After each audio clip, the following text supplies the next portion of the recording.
This may not be true of you, but so far it's been true of a lot of people. The issue apparently is that people are stuck. You know, people are stuck.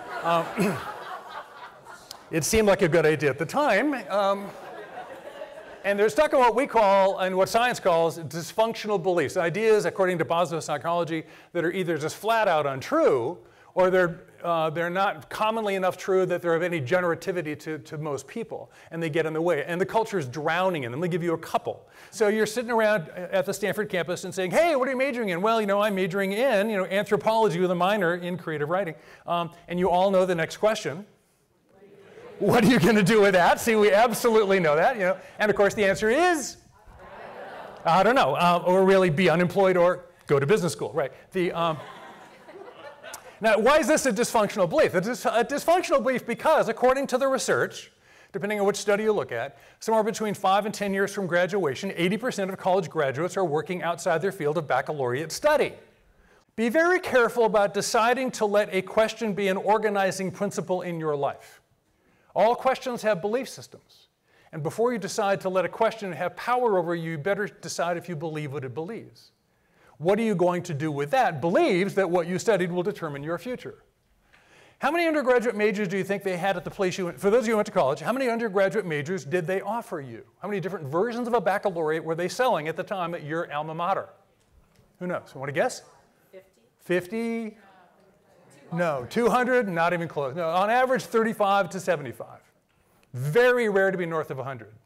How many people on the planet these days? 7.7 billion. Do the math. Are there more than 75 things that people do? What are you going to do with that? There's only 75 answers that are allowed? I mean, come on, it's just a terrible idea. So let's move on. Let's just stop asking that question. And then, of course, the most popular organizing question in the current cultural meta-narrative, what's your passion? Or properly pronounced, what's your passion? What's your passion? Aren't you passionate? We really do passion here at 1440. I mean, Scott and Joni are passionate, are you? And here's the problem with this one. Again, according to the research, 8 out of 10 people, just like 8 out of 10 apparently, answer this question either, I don't know yet, I'm hoping to find one, or which one did you want to hear about first? I got a bunch. How many of you are in one of those categories? Okay, guess what? You're profoundly normal. Welcome to the human race. This question believes a whole bunch of things that aren't true. That everybody has a passion. Everybody knows it. It's the beginning of the journey, not the end of the journey. And you can probably make a living doing it. All 4 of those are untrue.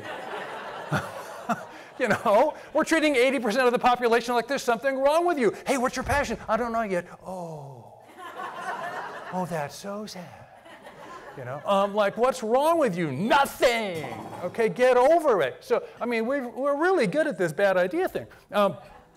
Which means it's time to think different or differently, if we are better grammar, which means it's time to think like a designer.